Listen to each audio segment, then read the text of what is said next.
रांची मर रहा है। ये सिर्फ एक भाव नहीं, ये अब एक भयानक सच्चाई है। वो शहर जो कभी अपनी ठंडी हवाओं, हरियाली और सुकून देने वाले मौसम के लिए जाना जाता था, अब आग के हवाले हो गया है। हवा गर्म है, धरती तप रही है और आसमान से बरसते धूप अब जानलेवा बन गई है। अप्रैल के महीने में ही तापमान 42 डिग्री को पार कर चुका है। लोग घर से निकलने में डरते हैं, जो निकलते हैं वो बीमार होकर लौटते हैं। अस्पतालों में हीट स्ट्रोक, डिहाइड्रेशन और स्किन डिजीज के मरीजों की भरमार है।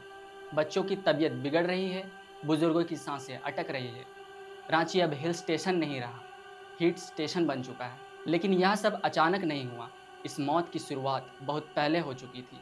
तब जब एक एक करके पेड़ काटे गए, जब तालाबों को पाटा गया, जब पहाड़ियों को तोड़ा गया और जब इस शहर को कंक्रीट में तब्दील किया गया। धीरे धीरे लेकिन तयशुदा तरीके से रांची की जान ली गई। आज रांची का ग्रीन कवर 35% से ज़्यादा घट चुका है। शहर में एक व्यक्ति पर पहले जहां 10 से 12 पेड़ आते थे, अब वह संख्या घटकर 3 से भी नीचे आ चुकी है। पर्यावरण विशेषज्ञ चेतावनी दे रहे हैं कि अगर यही रफ्तार रही तो आने वाले 10 साल में रांची देश के सबसे गर्म और प्रदूषित शहरों में शामिल हो जाएगा। एक समय था जब शामें रांची की पहचान हुआ करती थी। स्कूल से लौटते बच्चे मैदानों में खेलते थे, लोग पार्कों में टहलते थे, हवाओं में ठंडक और ताजगी होती थी। लेकिन अब शाम होते होते भी हवा में गर्मी और घुटन महसूस होती है। सूरज डूबता है लेकिन गर्मी कम नहीं होती। वजह साफ है, शहर में पेड़ नहीं बचे, जल स्रोत खत्म हो गए हैं, गर्मी को सोखने वाली मिट्टी को सीमेंट से ढक दिया गया है। जगह जगह कंक्रीट की इमारतें, मॉल, अपार्टमेंट, शॉपिंग कॉम्प्लेक्स, लेकिन कहीं हरियाली नहीं। या वही शहर है जो कभी अपने जंगलों, झीलों और झरनों के लिए जाना जाता था, अब उस पहचान को हमने खुद मिटा दिया है। रांची की हवा अब सांस लेने लायक नहीं रही। केंद्रीय प्रदूषण नियंत्रण बोर्ड की रिपोर्ट कहती है कि रांची की हवा में मौजूद पीएम 2.5 और पीएम 10 जैसे तत्व अब सीधे फेफड़े को नुकसान पहुंचा रहे हैं। बच्चों में अस्थमा और एलर्जी के मामले तेजी से बढ़ रहे हैं। बुजुर्गों को सीओपीडी, हार्ट डिजीज जैसी गंभीर बीमारियां घेर रही है। सांस लेना अब सिर्फ एक शारीरिक क्रिया नहीं, एक संघर्ष बन चुका है। गर्मी के साथ साथ जल संकट भी गहराता जा रहा है। कई इलाकों में गर्मियों के महीने में नल सूख जाते हैं, लोग टैंकरों का इंतजार करते हैं। कुएं जो कभी गांव और शहरों की जान थे, अब इतिहास बन चुके हैं। जो तालाब कभी जीवन का स्रोत थे, आज उन पर बिल्डर राज कर रहे हैं। पानी अब भावुक विषय नहीं, राजनीतिक मुद्दा बन चुका है।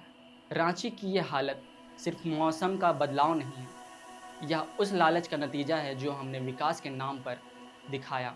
चौड़ी सड़कें बनाई, पेड़ काट दिए, टावर खड़े किए, तालाब पाट दिए, पार्किंग बनाई, हरियाली मिटा दी। और अब जब सूरज झुलसा रहा है, तब हम पूछ रहे हैं, ये क्या हो गया?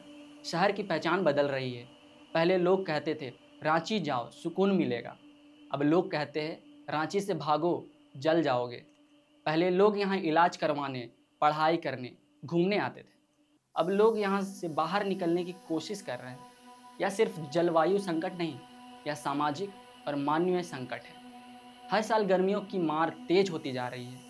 2023 में हीट वेव से दर्जनों लोग बीमार हुए, 2024 में यह संख्या और बढ़ी और वैज्ञानिक कह रहे हैं कि 2030 के बाद हालात और भी खराब होंगे। दिन के समय बाहर निकलना जानलेवा हो सकता है, स्कूल बंद रह सकते हैं, कामकाजी लोग घर में कैद हो सकते हैं। शहर सिर्फ रहने की जगह नहीं, एक भट्ठी में बदल जाएगा। 2040 की कल्पना कीजिए, रांची की सड़कें सूनी होंगी, गर्म हवाएं हर दरवाजे पर दस्तक देंगी, बच्चे घरों में बंद होंगे, एसी भी गर्म हवा फेंकने लगेगा, पानी की लाइन में खड़े लोग बेहोश हो जाएंगे और सबसे बुरा, तब भी नेता कहेंगे कि विकास हो रहा है। इस शहर में अब मौसम नहीं बदलता, बल्कि मूड बदलता है। कभी घुटन होती है, कभी जलन, कभी बदन पसीने से भीगता है, तो कभी सांसें सूख जाती हैं। और ये सब उस शहर में हो रहा है जो कभी अपने ठंडेपन और सुकून के लिए पहचाना जाता था। यह कहानी सिर्फ रांची की नहीं, लेकिन रांची एक उदाहरण है कि कैसे एक खूबसूरत शहर को धीरे धीरे बर्बाद किया जा सकता है, बिना बम, बिना युद्ध, सिर्फ लालच, लापरवाही और चुप्पी से। सबसे डरावनी बात यह है कि यह सब अब सामान्य लगने लगा है। लोग गर्मी को नया नॉर्मल मानने लगे हैं। पेड़ कटते हैं, कोई कुछ कहता नहीं। तालाब पाटे जाते हैं, लोग देखते हैं लेकिन चुप रहते हैं। हवा में जहर है लेकिन कोई बात नहीं करता। इतिहास के किताबों में शायद कभी लिखा जाएगा, एक शहर था रांची, जहाँ कभी लोग चैन से सांस लेते थे। कभी यह शहर जलवायु परिवर्तन पर सेमिनारों का हिस्सा होगा, कभी इसे एक असफल शहर के उदाहरण के रूप में पढ़ाया जाएगा, और हम यह सोचते रह जाएंगे, काश उस वक्त कुछ किया होता। रांची मर रहा है, धीरे नहीं बहुत तेजी से। हर बीतता दिन इसे मौत की ओर करीब ले जा रहा है, और आने वाले सालों में हो सकता है ये शहर सिर्फ नक्शे में बचे, हकीकत में नहीं।